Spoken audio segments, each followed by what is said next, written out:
네 번째 시간을 시작하도록 하겠습니다. 이번엔 이제 절연협조에 대해서 설명을 드리고요. 절연협조 부분은 그렇게 내용이 많지가 않다 보니까 설명드리고 시간이 남으면은 뭐 10장 부분에서 또 뭐 어떤 부분을 배우게 될지 간단하게 소개를 또 해드리도록 하겠습니다. 절연협조 부분에서도 충분히 한 문제 정도가 25점짜리가 많이 나왔었습니다. 그래서 이런 부분에 대해서 한번 살펴보셔야 되는데요. 9-6 절연협조.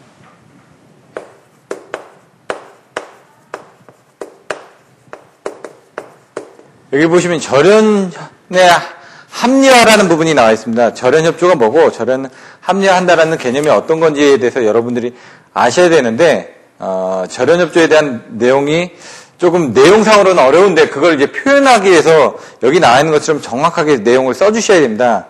여기 책에는 어떻게 했냐면 중간에 보시면은 나머지는 한번 읽어보시면 되는데 계통 내에 각 기구 및 애자 등의 상호간에 적정한 절연 강도를 지니게 함으로써 계통 설계를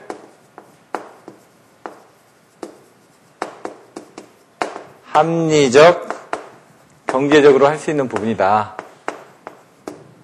이게 절연협조라는 얘기입니다. 그래서 아까 보셨던 것처럼 그 피력에 대한 그 부분, 아니면은 변압기에 대한 부분, 아니면은 차단기에 대한 부분, 아니면 그 각종 애자에 관련된 부분, 이런 것들을 가공지선을 설치하고 뭐 어떤 이상전압에 대해서 배수를 조정함으로 인해 가지고 각각 기기들에 대한 절연 부분을 차등을 줘가지고 어떤 경제적인 효과를 이루게 하겠다라는 부분이 절연협조에 대한 정의입니다. 그래서 이런 정의를 한번 살펴보시면 될 것 같고요. 그러면 이게 어떤 때 이제 평상 운전 시하고 그 다음에 이제 사고 시에 어떤 식으로 이제 절연협조를 하는지 그 내용을 한번 살펴보도록 하겠습니다. 이 장이 이제 이상전압과 지금 피력입니다. 그래서 이상전압이 내래하고 외래가 나온다고 했기 때문에 먼저 중간에 보시면은 385페이지의 맨 밑에서 네 번째 줄에 보시면 평상 운전 시에 자주 발생하는 내래는 대부분이 기껏해야 상규 대지전압 파고값의 4배 정도 이하다. 아까 앞에서도 설명을 드렸죠. 3.5배에서 4배 이하라고. 그렇기 때문에 그런 부분은 차단기에서 충분히 차단할 수 있다라고 되어 있었습니다. 그래서 계통 각 부분의 절연 강도를 높여서 기기 자체의 힘만으로도 충분히 견딜 수 있게끔 설계하고 있다. 충분히 돼 있다는 얘기입니다. 내부적인 원인에 의한 이상전압에 대해서는 특별한 보호장치가 없어도 섬락, 절연 파괴를 일으키지 않을 정도의 절연 강도를 지니게 하고 있다. 그래서 문제가 되지 않습니다. 근데 이제 섬락이 일어나는 그 외래에 대해서는 아무런 보호장치도 없이 기기 자체의 절연 강도를 이에 견딜 수 있을 정도까지 높인다는 것은 현재 기술로서나 경제 면에서는 도저히 불가능하다. 그래서 섬락에 대한 대책은 없다라고 제가 앞에서 설명을 드렸죠. 역섬락은 아까 뭐라고요? 매설지선으로 대책을 할 수가 있는데 경감 역섬락은 교락편으로 대책을 할 수가 있다고 설명을 드렸습니다. 그래서 이런 외래에 대해서는 피례장치로 기기 절연을 완전하게 보호한다는 기본 원리에 따르고 있다. 386페이지 나와 있습니다. 그래서 절연협조라는 건 이것처럼 해가지고 피례기를 설치하거나 아니면 여러 가지 차등을 줘가지고 먼저 어떤 것들이 터져나가게끔 함으로 인해가지고 다른 기기 쪽에 소손이 일어나지 않게끔 각각의 절연을 차등을 줘서 경제적으로 보호하겠다라는 그런 내용으로 보시면 될 것 같습니다. 그래서 이런 그 보호 레벨에 대한 내용들이 나와 있는데요. 386페이지 위에서 5번째 줄에 보시면 피례장치로 이상전압의 파고값을 각 기기의 충격전압에 대한 절연 강도 이하로 저감하는 전압값을 보호 레벨이라고 한다. 그래서 보호 레벨에는 어떤 걸 검토를 해야 되느냐? 이상전압과 보호 레벨과 기기의 절연 강도 이런 것들을 다 고려해가지고 설치를 하지 않으면 안 된다는 얘기입니다. 그래서 절연협조에 대한 일례가 그 밑에 그림이 나와 있습니다. 그림이 이렇게 되어 있었죠. 그래서 저희들이 이런 걸 외울 때는 뭐냐면 섬락 빈도 얼마나 섬락이 자주 일어나는지. 근데 빈도들은 거의 비슷할 겁니다. 약간씩. 근데 이건 충격 전압. 이렇게 되어 있습니다. 근데 이거를 그림을 이렇게 그려놨습니다. P, 이렇게 중복되게. 그래서 저희는 애울 때 이렇게 네 개로 했었죠. 피, 아, 에, 기. 피는 피레기. 제한전압. 아, 아킹온에 대한 방전 특성. 아크온의 방전 특성. 예, 애자의 절연 강도. 기기의 절연 강도. 이것만 충격전압이 크게 들어왔을 때는 기기가 소선이 되겠죠. 근데 그 기기가 소선되기 전에 피레기가 먼저 동작을 해야 될 거 아닙니까? 그래서 피레기에 대한 전압, 아까처럼 충격파가 이렇게 크게 들어왔을 때는 충격파에 대한 부분은 상형주파 위에 제한전압이 있을 거 아닙니까? 그 이 제한전압 위에 이제 기기들에 대한 특성 전압들이 있을 텐데 이 기기는 터져나가면 안 되기 때문에 맨 위에 있을 거고요. 그 다음에 애자 같은 경우는 송전술로 애자가 이렇게 달려있을 거 아닙니까? 예? 애자 옆에 뭐가 달려있죠? 아킹온이 이렇게 달려있죠? 이렇게. 그리고 이 옆에 뭐가 또 달려있죠? 피레기가 달려있죠? 이렇게. 송전술로 피레기가. 그래서 뇌가 치면은 먼저 뇌를 통해서 빨리 방전을 해줘야 됩니다. 피레기가. 그럼 피레기가 방전을 못 해주는, 피레기가 안 달려있는 데도 있겠죠? 애자 옆에만 달려있는 게 아니라 다른 데 달려있으니까. 애자 옆에는 이 아킹온들을 달아준 게 애자가 터지기 전에 먼저 방전을 해줘야 되니까 이 사이로. 이 아킹온의 특성이 뭐였죠? 이 애자의 정전 용량을 균등하게 분포를 해주게 했었죠. 그래서 그 전에 보시면 이렇게 해가지고 이렇게 돼 있었지 않습니까? 여기 몇 프로 정도. 8개에서 10번째, 10개까지 있었다 그러면 7번째에서 8번째 중에 여기에 전압이 걸리는 부분들이 틀려졌었죠. 그래서 이걸 애자렌을 쓰게 되면 이런 식으로 균등하게 해줄 수가 있었지 않습니까? 그래서 여기서 내격이 치게 되면 이렇게 아킹온을 통해 가지고 이렇게 방전을 시켜주는데 그래서 아킹온에 대한 방전 특성이 피레기보다는 그 다음에 있는 거고 이게 안 되면 애자가 터져 나가는 겁니다. 애자에 대한 절연 강도가 애자가 먼저 터져 나가야지 기기가 소선이 안 되니까 끊어줘야 되니까 빨리 여기 달려있는 기기들이 안 터지기 위해서는 애자가 빨리 끊어줘야지만 이 기기들이 안 터질 테니까 이런 식으로 해가지고 절연협조의 일례를 표시를 하고 있습니다. 절연협조에 대한 일례. 그래서 나중에 절연협조를 답안지를 쓰시게 되면 절연협조에 대한 정의, 절연협조에 대한 일례, 그리고 거기에 대한 절연계급, 기준충격 절연 강도가 어떻게 되는지 그런 내용들, 그리고 피레기로서 어떻게 보호하는지 기준충격 절연 강도 BIL 아까 설명드렸었죠? 그런 부분에 대한 것들. 근데 여기 보시면 체계는 어떻게 되냐면 나중에 보시면 뒤에 나와 있는 게 전력계통의 절연 설계에서 가공 송전술로하고 가공 배전술로 뭐 변전소 등에 대해서 어떻게 절연 설계를 해야 되는지 그런 내용이 나와 있습니다. 근데 절연 설계를 하기 위해서는 어떤 것들이 필요하다고 세 가지 인자가 첫 번째 책에 나와 있는 것처럼 이상전압에 대한 검토를 해야 됩니다. 얼마나 높은 이상전압이 들어오게 될 텐지. 이 보호 레벨 어떤 식으로 차등을 줘가지고 보호를 해야 될지. 그다음 기계의 절연 강도. 절연 강도를 얼마나 줘야 될지. 그 레벨별로. 그렇게 이제 검토를 해 주셔야 된다는 얘기입니다. 보면은 이제 차등을 주는 부분에 대한 그 새로운 방법인데 386페이지 그 중간에 보시면 이해선 송전선에서의 불평형 절연 같은 것이다. 그럼 철탑이 이렇게 있는데 이쪽에 애자를 이렇게 달아둡니다. 근데 애자 개수가 똑같으면은 예를 들어 내격이 쳤을 때 이쪽도 터지고 이쪽도 터질 수가 있다는 얘기입니다. 근데 아까처럼 차등을 줘서 피레기가 먼저 터지고 그 다음에 아킹온이 먼저 터지고 애자가 터지고 기기가 터지게끔 이렇게 차등을 줬다는데 이거는 의미가 없지 않습니까? 같은 부분이니까. 그래서 여기 나와 있는 것처럼 이해선이 내격을 받으면 이해선이 동시에 지락사고를 일으키는 경우가 있다. 그래서 사고를 피하기 위하여 이해선 중 한쪽의 절연 강도를 다른 해선을 그거보다 낮게끔 하는 불평형 절연. 불평형 절연이라는 게 어떻게 한다? 애자의 개수를 줄이는 겁니다. 어떻게? 한두 개 차이를 준다. 그럼 보통 9개에서 11개. 이게 1호사죠. 그러면 한쪽에는 9개를 달고 한쪽에 11개를 달면 9개 다른 게 먼저 터져 나갈 거 아닙니까? 이런 식으로 불평형 절연을 실시를 한다. 그렇게 하게 되면 얼마나 섬락 빈도가 줄으냐. 이게 한 30%에서 40% 정도 감소를 했다는 얘기입니다. 왜냐면 어차피 큰 높은 전압이 들어오면 얘도 터져 나가고 얘도 터져 나갈 겁니다. 같이. 근데 불평형 절연을 함으로 인해 가지고 이런 부분이 30-40%가 줄었다는 얘기입니다. 그래서 이런 불평형 절연에 관련된 부분이 가공 송전선로에서는 절연 설계에 대한 하나의 대책이 된다라는 걸 여러분들이 알고 계셔야 됩니다. 그래서 나중에 가공선로에 대한 절연 대책이 한 8가지에서 한 10가지가 있습니다. 그걸 써주실 때 이런 불평형에 대한 절연 부분을 여러분이 써주셔야 됩니다. 절연 계급이라는 게 나온다. 절연 계급. 어떤 식으로 이제 계급을 두느냐. 여기서 이제 보호 레벨하고 그 같은 개념으로 여러분들 보시면 되는데요. 책의 387페이지에 보시면 기준 충격 절연 강도가 있습니다. 여기 설명드렸다. 이게 뭐냐. 베이직 임펄스 인슐레이션 레벨 해가지고 어떤 절연 강도를 나타냈죠. 그 부분을 똑같이 써주시면 됩니다. 근데 절연 강도 부분하고 이 기준 충격 절연 강도는 아까 지금 상용주파가 아닌 1.2 곱하기 50 마이크로세크의 충격파에 대한 부분을 설명을 했었습니다. 그래서 이 부분을 할 때 우리는 1호사 같은 경우는 어떻게 한다고요? 1호사 같은 경우는 계산할 때 150, 5E 플러스 50이니까 5E 플러스 50에서 5 곱하기 154 플러스 50 하면은 이게 750kV가 나왔습니다. 그래서 이 750kV에 대해서 기준 충격 절연 강도를 사용을 했다는 얘기입니다. 그래서 지금 책의 페이지 387페이지 맨 밑에 보시면 유효접지 계통에서 154kV는 이런 수식을 해가지고 750kV의 기준 충격 절연 강도를 해가지고 3회 실험을 한다라고 설명을 드렸습니다. 얘는 3회 실험을 한다. 근데 이제 상용주파 시험 전압은 얘는 상용주파는 60Hz로 실험을 하는 겁니다.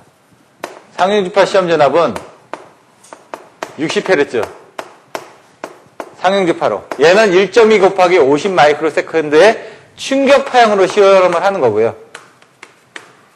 상용주파 시험에서는 5 곱하기 2 플러스 50입니다. 그래서 154 곱하기 2 플러스 50인데 이 50 부분을 이제 45로 줄여주게 되면은 얘가 330입니다. 근데 이걸 계산하게 되면 325kV 해가지고 책에 나와 있는 상용주파 시험 전압은 325kV로 이제 계산을 한다라고 되어 있습니다. 얘 같은 경우는 1분간 정도 이렇게 시험을 합니다. 60Hz에서는.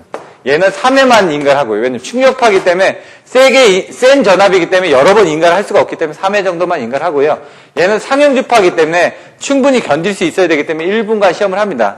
그래서 여러분들이 나중에 기기에 대한 전격 같은 걸 보시면 1초간 전격으로 시험을 하는 게 있고 1분간 시험을 하는 게 있고 여러 번 시험하는 것들이 다 기준들이 틀려져 있습니다. 그래서 절연협조 대조표에 나와 있는 기준 충격 절연 강도 상에서의 충격 파형에 대한 내용하고 상용주파 시험 전압에 대한 내용들은 앞에서 설명을 드렸기 때문에 그런 부분을 추가적으로 살펴보시면 될 것 같습니다.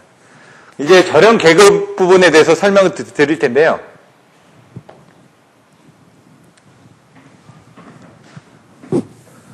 절연협조 부분에 대해서 내용을 설명드렸던 것처럼 페이지 388페이지에 보시면은 기준 충격 절연 강도에 대한 설명이 보강이 되어 있습니다. 그리고 이제 절연 계급에 대한 설명이 나와 있고요. 그 다음에 송배전 선로에 대한 절연 협조로 해가지고 마무리를 지을 예정입니다. 첫 번째, 기준 충격 절연 강도.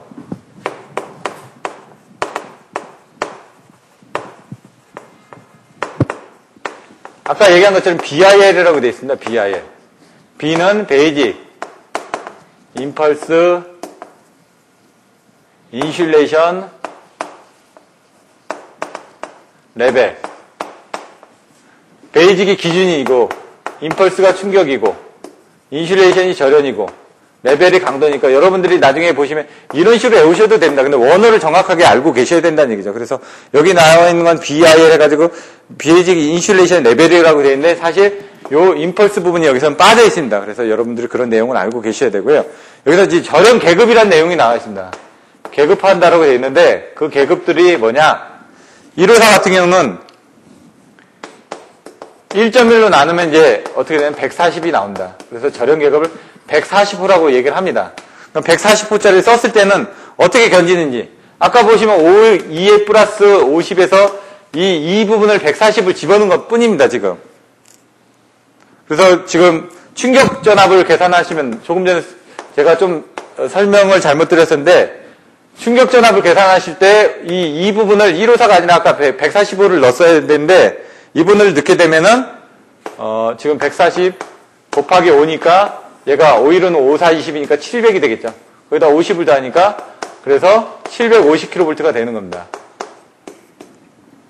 그리고 상용주파 같은 경우는 아까 140V에다 2배를 하니까 140 곱하기 2배를 하니까 280에다 50을 더하니까 330이 되는 거고요. 그래서 325kV가 나오는 거고요. 그래서 그런 부분을 보시면 되고요.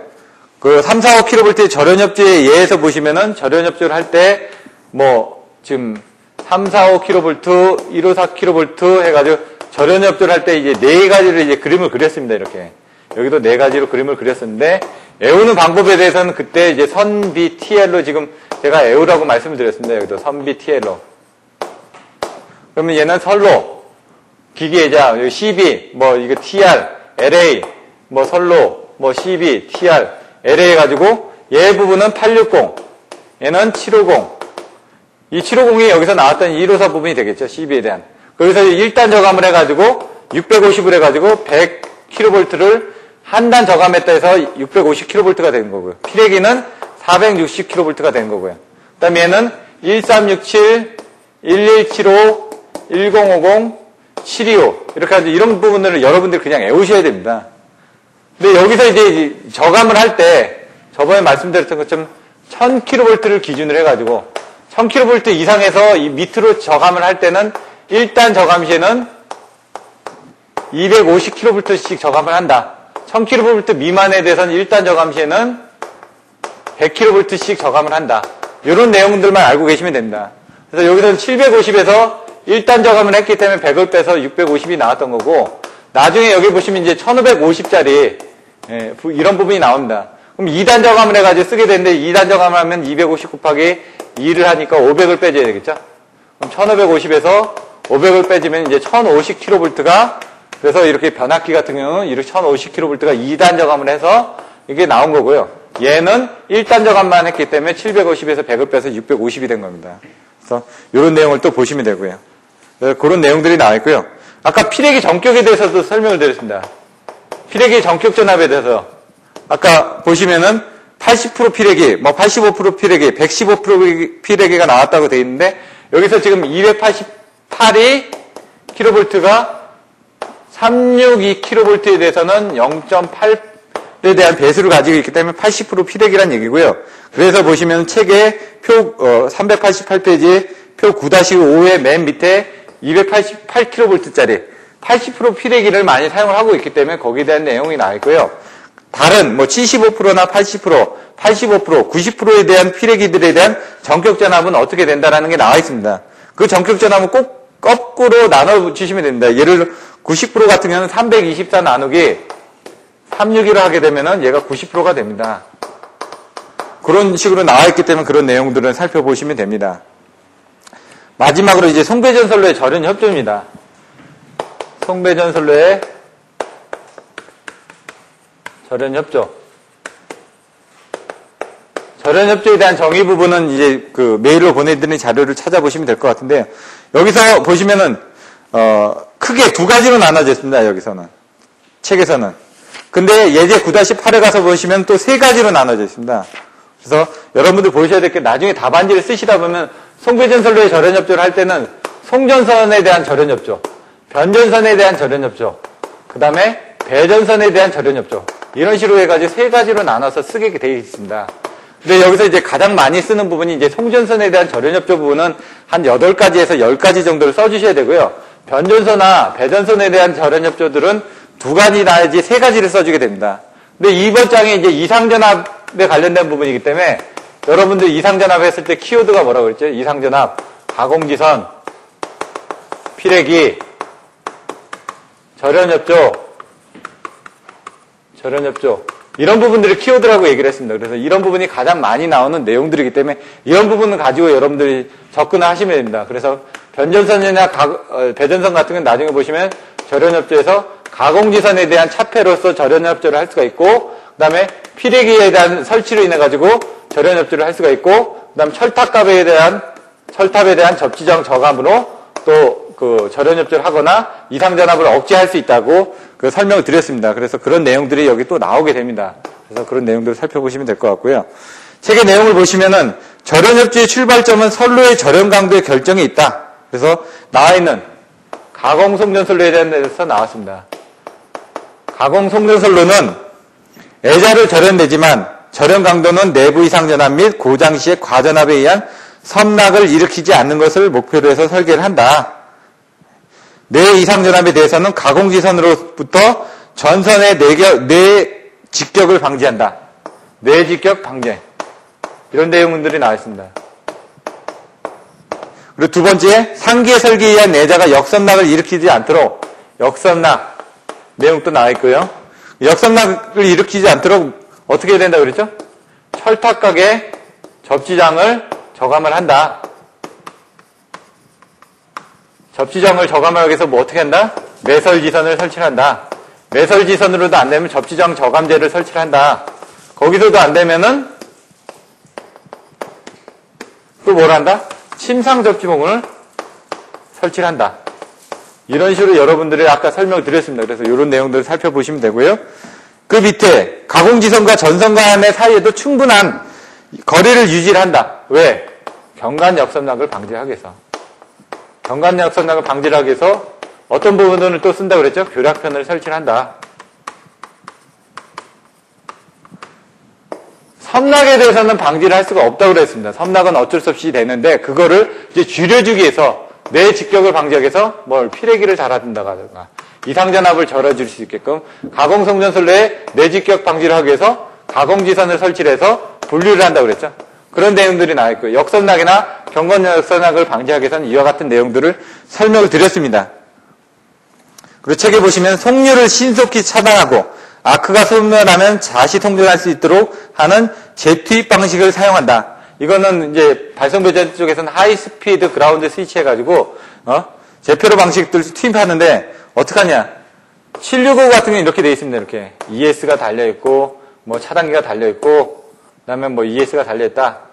그럼 이쪽에서 들어오게 되면은 빨리 ES를 붙여가지고 대지로 방전하고 나서 빨리 떨어뜨려 준다면 다시 투입을 하라는 그런 내용들입니다. 그래서 이런 것들이 어떻게 지금 재투입이 되는지 그런 시퀀스적인 부분은 메일로 보내드린 자료를 참조를 하시면 될 것 같습니다. 이게 가공송전선로에 대한 부분이었고 거기에 대한 부분들은 예제 9-8에 더 많은 내용들이 더 설명이 되어 있습니다. 페이지 389페이지 가공 배전선로 쪽.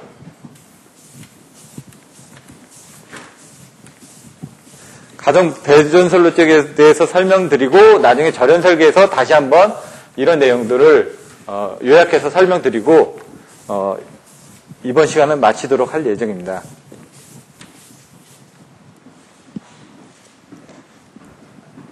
가공 배전선로 페이지 389페이지 가공 선로하고 똑같습니다. 근데 이제 차이가 나는 부분은 뭐냐면 배전용 변압기가 다수 분산 배치되고 있기 때문에 어떻게 보호해야 하는 것이 절연협조의 주안점으로 되어 있다. 그래서 여기는 변압기에 대한 부분이 배전선로 쪽에서는 변압기에 대한 부분이 더 주안점이 된다는 얘기입니다.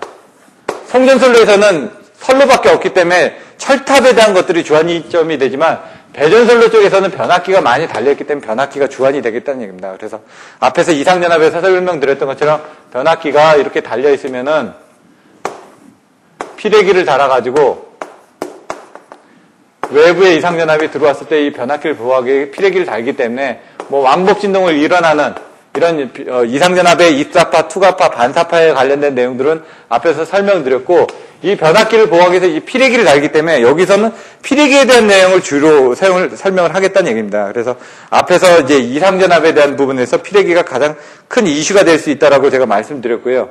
그래서 그런 부분을 다시 한번 복습을 해보시면 될 것 같습니다. 그리고 맨 밑에 보시면 절연협조의 확보에는 확률적인 요소가 많이 포함된다. 그래서 과거의 실적과 경험을 토대로 해서 신중히 검토해야 된다. 이런 내용들도 참조를 하시면 될 것 같습니다. 예제 9-8 절연설계. 절연설계란 전력계통에서 발생할 수 있는 이상전압에 대해 아무런 고장 없이 연속적으로 송전이 가능하도록 전력계통 각부의 절연 한도를 정하는 것이다. 그래서 절연설계라고 해서 아까 앞에서 세 가지를 검토를 해야 된다고 그랬습니다. 이상전압하고 보호레벨하고 기기의 절연 강도. 이렇게. 나중에 이런 그 키워드를 가지고 이런 세 가지 내용들이 들어가 주셔야지만 여러분들이 답안지에 채점을 하실 때 정확한 점수를 더 얻으실 수가 있습니다. 389페이지 맨 밑에 쪽에 보시면 전력계통의 절연설계는 두 가지로 나뉜다고 여기는 되어 있습니다. 송전선로와 변전소의 절연설계. 절연설계는 송전선에 대한 절연설계하고 변전소에 대한 절연설계다. 근데 이제 하나 더 추가를 한다 그러면 배전선에 대한 절연설계도 들어갈 수가 있다고 얘기를 했고요. 송전선이나 배전선은 큰 차이는 없습니다. 대책 부분에 대해서. 근데 변전선하고 큰 차이는 없는데 송전선 쪽에서는 조금 더 많은 내용이 들어갑니다. 보시면은 결코 섬락 내지 절연 파괴가 일어나지 않도록 하는 게 바로 절연설계의 가장 주 목적이라는 얘기죠. 섬락이 일어나지 않도록. 섬락 방지가 절연설계의 목적이다. 라는 부분이 책에 나와 있습니다. 그래서 그런 것들을 또 내용을 써주시고요. 송전설계에 대한 절연설계. 책에 나와 있습니다. 애자연의 개수, 전선과 지지물 간의 이격거리, 전선 상호 간의 간격, 탁각, 적지저항, 저강, 가공지선의 차폐각. 그래서 송전선에 대해서는 저희가 외울 때 어떻게 외웠었냐면 키워드로 애가, 철교, 불재, 역피 8개, 한 10개 정도 됐는데 애자에 대한 부분, 가공지선에 대한 부분, 설치, 철탁각, 적지당, 저감, 저감, 절연설계라고 해서 교략편을 설치하고, 아까 설명드렸던 그런 내용들이 다 나오는 겁니다. 불평형 절연을 하고, 어떻게 불평형 절연을 한다고 했죠? 2회선 송전선로에서 애자의 개수를 하나에서 2개에 차감해서 차등 적용한다고 그랬고요. 제폐로를 적용한다고 그랬죠. 아까 설명드렸던 HS, GS 같은 제폐를 이용해서 하이스피드로 그라운드 스치를 넣어가지고 제폐로를 수행한다. 역상배열을 한다든가, 송전선로 피레 철탑을 설치를 한다든가, 피레기를 설치한다든가, 이런 식으로 해가지고 대략 한 8개에서 10개 정도를 여러분들이 써주시면 됩니다. 그래서 이런 내용들은 자료에 다 들어가 있으니까 여러분들이 참조를 하시면 되고요. 나중에 외우실 때 이런 그 키워드로 해가지고 계속 설명드리는 그런 키워드로 해가지고 여러분들이 알아보시면 될 것 같습니다. 그리고 이제 변전선에 대한 부분. 변전소에서는 보통 아까 설명드렸던 것처럼 저런 구성으로 되어 있기 때문에 가공지선을 설치를 한다. 피해기를 설치한다. 이런 용도가 크게 됩니다. 가공지선도 이제 앞에 보시면은 설치를 했을 때 지지점 간의 그런 부분을 하기 위해서 뭐 베이트 댐퍼를 설치한다든가 이런 부분들을 여러분들이 내용을 알고 계시니까 그런 것들은 상황에 따라서 더 추가적으로 설명을 해주시면 될 것 같고요. 그래서 변전소의 절연설계에서 나오는 부분은 뇌에 대하여 완전히 차폐되고 피레기에 의하여 과전압이 억제되는 것을 전제로 해요. 절연설계를 한다. 가공지선과 피레기가 여기 나와있죠. 그래서 그걸 나눠가지고 여러분들 써주시면 됩니다. 그래서 여러분들 써주실 때 어떤 부분, 전체적인 내용을 보고 송전선과 변전선에서 어떤 식으로 내용을 써 나가야 될지를 먼저 내용을 이해하고 쓰시면 크게 문제는 없을 것 같습니다.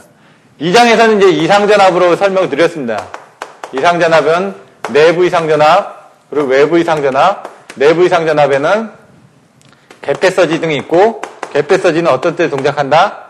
개통 조작 시에 발생하고, 사고 시에 발생하고, 그 다음 외부 이상전압에는 직경례하고 유도례가 있었고,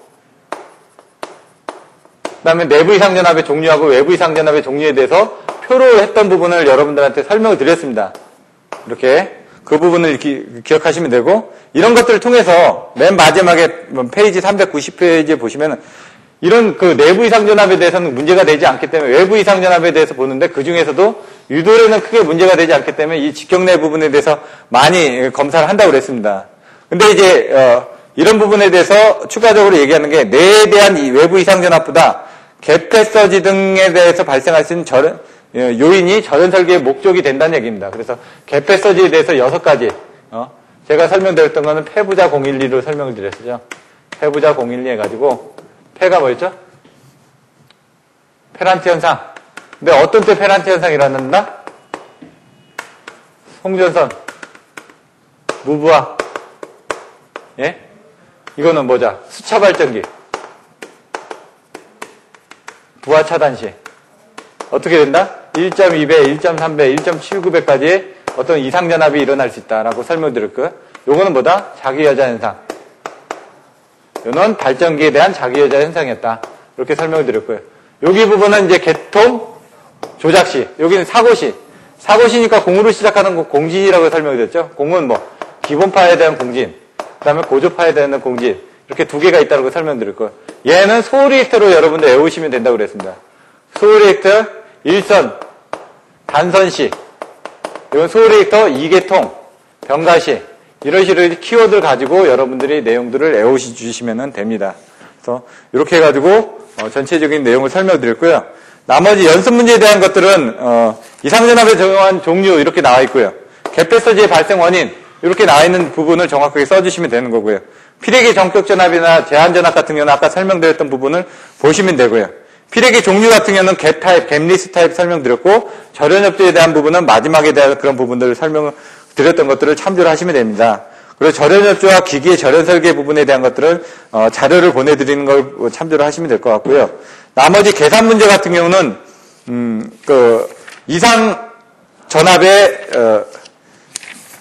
이상전압을 이제 진행파로 해가지고 입사파, 반사파, 투과파로 설명드렸었고 피레기에 대해서 지금 제한전압이 얼마나 저감이 되는지 그런 내용들을 설명드렸습니다. 그래서 그런 부분을 참조를 해가지고 마무리를 지으시면 될 것 같습니다. 이상으로 해가지고 이상전압을 설명드리는 걸 마치고요. 다음 주에는 이제 보호개전 방식에 대해서 설명을 드리도록 하겠습니다. 오늘 수업은 이상으로 마치겠습니다. 감사합니다.